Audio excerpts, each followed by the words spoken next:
Hey again, welcome to another weekly update. This is our Valley build. It is the week of May 17th. I just wanted to give a quick update as to where we've got to. Let's go in and take a quick look. So, as promised, you can see that the retaining walls are well underway on stripping. That's what they look like.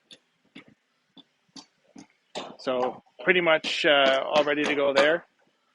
Let's go ahead and have a look upstairs. And finally, the team is still working very hard here.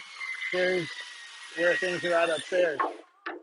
So we've got, by the end of the day today, all of the exterior walls should be completely framed up. And by the end of the week, I would expect that we would see all of the interior walls framed up, ready to go. Trusses arrive next week. So next video update, you can expect to see a roof on this bad boy. Well, the framework of a roof anyways. Thanks for checking in. Stay tuned for the next one.